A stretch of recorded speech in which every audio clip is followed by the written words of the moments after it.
Imagine that you're seated in a theater looking at the curtain which hides the blank screen as you wait for the feature picture to begin. What will this picture do for you?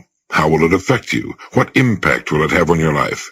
Will you feel moved, perhaps even to tears? Will you laugh at a comedy or feel terrified at the crises faced by the hero or heroine? Will you feel wonderful waves of love and compassion or surges of resentment? All these feelings will pulse through you and more. For the picture you will see is about the most fascinating person in the world, yourself. In this theater, which is in the mind and heart of each of us, you are the producer, director, writer, actor or actress, hero, and the villain. You are the film technician up in the booth, and the audience which reacts to this thrilling drama. The exciting story unfolding upon this inner screen is one which is invented every second of your life, yesterday, tomorrow, but most important, right now. You watch the image upon that screen, and you invent the image upon that screen right now. Will the story have a happy ending? Is it full of happiness and success, or sorrow and failure? The storyline is already there, and the discerning eye can tell the direction in which the story will go. But one realization can comfort you. Since you are the dramatist, the director, and the actor, you can change the story as it unfolds, now, this instant, and for your whole lifetime. It seems that you can make this a success story. You can be the hero and conquer the villain. You can make this a heartwarming story which will enrich the lives of all who know you, rather than a drab mechanical tale, a chronicle of boredom. It's all inside you. It all depends on what you do with an image you carry inside you, an image which is your most important tool for good or for ill. It all depends on you and your self-image. The self-image is your own conception of the sort of person you are. It's a product of past experiences, successes and failures, humiliations and triumphs, and the way other people react to you, especially in early childhood. From these factors and from others, you build up a picture of yourself which you believe is true. The picture may be false, and in many cases is false, but the important fact here is that you act just as if it were true. For all intents and purposes, it is true. If it's a good, healthy, successful self-image, fine, but if it can stand some improvement, you can change it for the better and start getting the kind of results such a change will bring about. There's a story about a Wisconsin farmer who was walking through his fields one day when he stumbled over a little glass jug in his pumpkin patch. Out of curiosity, he poked a young pumpkin through the neck of the jug, being careful not to break the vine. Then he placed his little experiment back on the ground and walked away. When harvest time came, the farmer was working his way down a row of big ripe pumpkins when he again came upon the glass jug. But this time it looked different.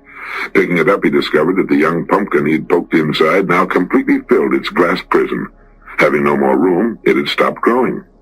The farmer broke the jug and held in his hand a runt pumpkin, less than half the size of all the other pumpkins and exactly the shape of the jug. Well, people aren't pumpkins, but our self-image is something like that jug. It determines the size and kind of person we become. The similarity ends with the fact that we can remove our self-imposed limitations by enlarging our self-image. We form a mental picture of ourselves through experience, and we can change that picture the same way, through experience. If the actual experience we need is not available to us, we can, according to self-image psychology, create that experience synthetically. Now, scientists agree that the human nervous system is incapable of distinguishing between actual experience and the same experience imagined vividly and in complete detail. Worry is a good example of this synthetic experience. When a person worries about something, he projects himself mentally, emotionally, even physically, into a situation that hasn't even occurred. The man who worries intensely about, well, say, failure, finds himself experiencing the same reactions that accompany actual failure, feelings of anxiety, inadequacy, and humiliation, and eventually headaches and an upset stomach. As far as his mind and body are concerned, he has failed. And if he worries about it long enough, if he concentrates on failure intensely enough, he will upset himself to the extent that he will fail, and he'll get sick. Now, everything can be used in either of two ways, positively or negatively, constructively or destructively. Worry is the negative use of creative imagination. It's a negative synthetic experience. But most people apparently never realize that positive results, just as real as the negative results of worry, can be achieved through using our imagination constructively. The man who worries about failure is unwittingly defeating himself. He is feeding his mind the wrong data. If he spent the same amount of time visualizing success as he spends thinking about failure, he could reverse the process of synthetic experience. Instead of anxiety, he could develop confidence, self-assurance, poise, and a feeling of well-being would replace apprehension.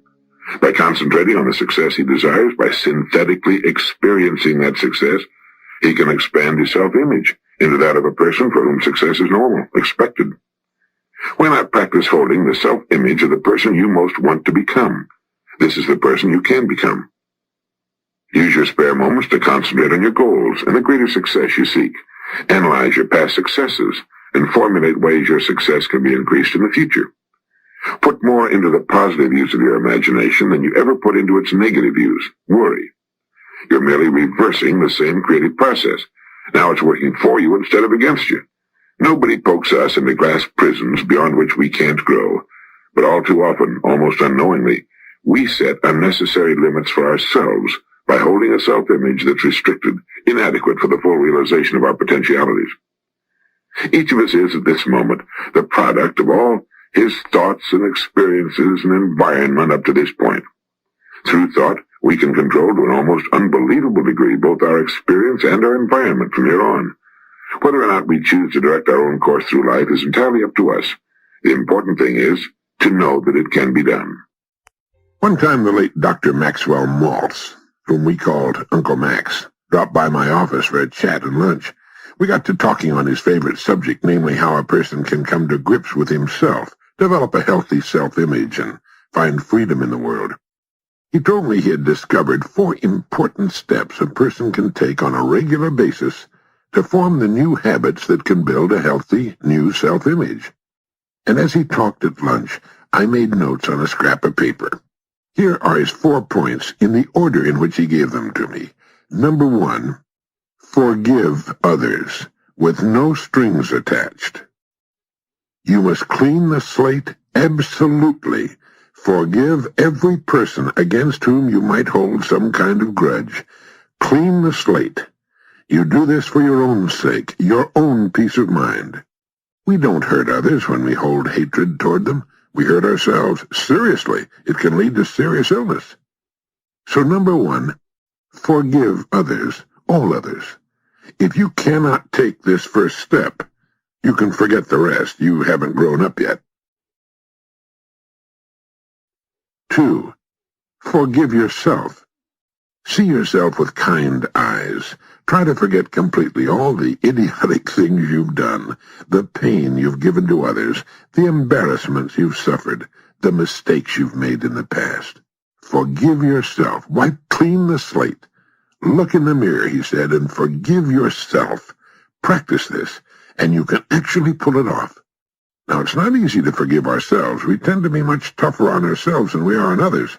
But the fact is, blame doesn't help. It's a destructive emotion. See yourself with kind eyes. That's number 2. Number 3, see yourself at your best. As Dr. Maltz put it, we can start the day in frustration or confidence. Take your pick. Now, the intelligent thing to do is to pick confidence, if it's at all possible. There are bad days, but it's better to begin the day in a confident mood than in a mood of frustration. And number 4, keep up with yourself. Don't worry about what others are doing or what others have done or have. Keep your pace. It's different from the pace of others. It's faster than some. It's slower than others. Forget the Joneses, and don't feel guilty about moving ahead of some of your contemporaries. The person who deliberately holds himself down to a slower pace just to be one of the gang is a fool. Keep up with yourself. Live the life you want to live. Earn what you want to earn in serving others, and do what you want to do. Live your own life, and don't be too concerned about how others are living theirs. Everybody on Earth is inferior to everyone else on Earth in certain areas, and superior in other areas. This is why the well-adjusted person, the person who knows himself, isn't bothered because he can't dance as well as so-and-so or play golf or bridge as well as someone else. It would be completely impossible for any one human being to be as good at everything as every other human being. In his fine book, Psycho-Cybernetics, Dr. Maxwell Maltz wrote, "Inferiority and superiority are reverse sides of the same coin. The cure lies in realizing that the coin itself is spurious. You are not inferior or are not superior. You are simply you. You as a personality are not in competition with any other personality simply because there's not another person on the face of the earth like you, or in your particular class. You're an individual. You are unique. You are not like any other person. You're not supposed to be like any other person. And no other person is supposed to be like you." The doctor went on to write, "God did not create a standard person and in some way label that person by saying, 'This is it.' He made every human being individual and unique, just as he made every snowflake individual and unique. God created short people and tall people," Dr. Maxwell Maltz wrote, "large people and small people, skinny people and fat people, black, yellow, red, and white people. He's never indicated any preference for any one size, shape, or color. Abraham Lincoln once said, 'God must have loved the common people, for he made so many of them.' He was wrong. There is no common man, no standardized common pattern. He would have been near the truth had he said, 'God must have loved uncommon people, for he made so many of them.' Anybody could make himself feel inferior if he didn't realize that he's unlike any other human being who ever lived on Earth. If he understands fully and completely, intellectually and emotionally, that he is a unique and different individual, he cannot have an inferiority complex. How could he? Since there's no standard against which to judge if every person is different, and every person is different, man and woman. Nothing on earth happens purely by accident. A person is living because he was meant to live, and he has talents and abilities that are totally his own, or her own, unique with him or her. His job then as a person is to learn to know himself. If he does, he will like himself, for he will discover he's quite a person after all. He will recognize and accept the things he cannot do as well as some other people. But he'll also understand and appreciate those things it's been given him to do well. He will accept himself for what he really is, one of a kind, as different from every other person on earth as his fingerprints or his signature. A human being is the finest, the noblest, the most godlike creature ever produced on earth. Not to be thankful for such a gift is the worst kind of ignorance, and an inferiority complex is a phantom, a ghost with no real substance. In the light of knowledge, it disappears. Of all the traps and pitfalls in life, self-disesteem is the deadliest and the hardest to overcome, for it is a pit designed and dug by our own hands, summed up in the phrase, "It's no use, I can't do it." The penalty of succumbing to it is heavy, both for the individual in terms of material rewards lost, and for society in gains and progress unachieved. On those days when we're most subject to fearful unbelief in ourselves, when we most doubt ourselves and feel inadequate to our task, isn't it precisely then that we're most difficult to get along with? We simply must get it through our heads that holding a low opinion of ourselves is not a virtue, but a vice. Jealousy, for example, which is the scourge of many a marriage, is nearly always caused by self-doubt. The person with adequate self-esteem doesn't feel hostile toward others. He isn't out to prove anything. He can see the facts more clearly, isn't as demanding in his claims on other people. The housewife who felt that a facelift might cause her husband and children to appreciate her more really needed to appreciate herself more. Middle age, plus a few wrinkles and a few gray hairs, had caused her to lose self-esteem. She then became supersensitive to innocent remarks and actions of her family. And so here's Dr. Maxwell Maltz's prescription for restoring your self-esteem. Stop carrying around a mental picture of yourself as a defeated, worthless person. Stop dramatizing yourself as an object of pity and injustice. You know, the word esteem literally means to appreciate the worth of. Why do men stand in awe of the stars and the moon, the immensity of the sea, the beauty of a flower or a sunset, and at the same time downgrade themselves? Did not the same Creator make man? Is not man himself the most marvelous creation of all? This appreciation of your own worth is not egotism unless you assume that you made yourself and should take the credit. Do not downgrade the product merely because you haven't used it correctly. Don't childishly blame the product for your own errors like the schoolboy who said, "This typewriter can't spell." But the biggest secret of self-esteem is this: begin to appreciate other people more. Show respect for any human being merely because he's a child of God and therefore a thing of value. Stop and think when you're dealing with people. You're dealing with a unique, individual creation of the Creator of all. Practice treating other people as if they had some value, and surprisingly enough, your own self-esteem will go up. For real self-esteem is not derived from the great things you've done, the things you own, or the mark you've made, but an appreciation of yourself for what you are. I think most people start out with a wonderful self-image. I think babies, little children start out just, so with it, so full of life and fun, and then they're ground down quite often by their environment and pushed into little rigid cubbyholes into which they're forced to work and live, and they don't always come out of it all that well. People are individuals.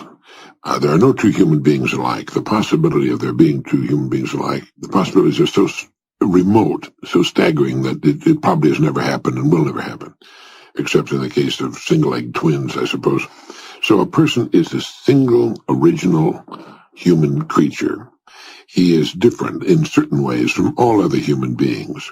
Yet when he gets into kindergarten and into school, he's forced to be like all the other little kids. He has the same desk, he has the same pencils, does the same studies. He begins to be pushed into a part of a group. Now, it's important to work as a part of a team. It's important to be a good team worker. It's important to be a good team member. It's important to do your part in that kind of an arrangement. But he lives so much of that, and his mother tells him that you shouldn't do that, you shouldn't do this. Good little boys don't do that. Good little girls don't do that. He is milled down to some extent until he begins to see himself, or she begins to see herself, as sort of an indistinguishable member of a large group of people that age. And then, of course, youngsters go through a time when it's very important that they be accepted by their peers. And so the most important thing they can do in the world is to become indistinguishable from their peers. They dress alike. They wear the same clothes. I did when I was in high school. We all did. I remember when my daughter used to spend a couple of hours working at getting so scuzzy in her dress, as she used to put it, so that her jeans would look so faded and her, everything would look so secondhand. If people knew how hard they worked to look so shabby, they wouldn't believe it. But she had to do that in order to fit into her group. And of course, we go through that. Then in college, the same thing goes on. People in college are, again, fit into groups, and they get into things like social psychology and that, and they are, in many ways, socialized as persons. Quite often, the individual is lost sight of in all of this big, thick melange of things that goes on. And what someone needs to do is keep reminding them every day, hey, remember now, you're a distinct individual with distinct possibilities. And, of course, they don't do that. Lewis Mumford has written that the great mass of comfortable, well-fed people of our civilization live lives of emotional apathy and mental torpor. Lives of enfeebled desire, second-hand, derivative lives. And he said the Greeks had a word for this pallid simulacrum of real existence. They called it Hades. Sidney Harris began his strictly personal column back in 1943. One of my favorite columns was one in which he told about walking with a friend of his to the newsstand. His friend bought a paper, thanking the vendor politely. The vendor didn't even acknowledge it. "A sullen fellow, isn't he?" Harris commented. "Always that way every night," shrugged his friend. "Then why do you continue being so polite to him?" Sidney Harris asked. "Why not?" inquired his friend. "Why should I let him decide how I'm going to act?" As Harris thought about the incident later, it occurred to him that the operating word was act. His friend acts toward people. Many of us react toward them. He has a sense of inner balance lacking in many of us frail and uncertain creatures. He knows who he is, what he stands for, and how he should behave. No boor is going to disturb the equilibrium of his nature. He simply refuses to return incivility with incivility, because then he'd no longer be in command of his own conduct, but a mere responder to others. When we're enjoined in the Bible to return good for evil, we look upon this as a moral injunction, which it is, but it's also a psychological prescription for our emotional health. Nobody is unhappier than the perpetual reactor. His center of emotional gravity is not rooted within himself, where it belongs, but in the world outside him. His spiritual temperature is always being raised or lowered by the social climate around him, and he's a mere creature at the mercy of these elements. Praise gives him a feeling of euphoria, which is false because it doesn't last and it doesn't come from self-approval. Criticism depresses him more than it should because it confirms his own secretly shaky opinion of himself. Snubs hurt him, and the merest suspicion of unpopularity in any quarter rouses him to bitterness or aggressiveness or querulousness. Well-adjusted people frankly admire others for their talents and abilities without feeling envious. In fact, they don't even bring themselves into comparison at all. They're happily resigned to the fact that they're not the best-looking, best-built, smartest, most talented, fastest, cleverest, funniest, most engaging people on earth. Without even thinking about it, they seem to know that every person is a potpourri of strengths and weaknesses inherited from all of his ancestors. No two of them were alike, but each one has a slightly different strong point with the standard collection of weaknesses. If we have knobby knees or big feet or an off-kilter figure, or have to wear glasses or fail to cause people of the opposite sex to tear at our clothes as we walk down the street, or can't do complicated mathematical equations in our heads, we still represent that which we've been given. The most intelligent and healthy thing we can do about it is to make best use of what we do have, and what we have is considerable.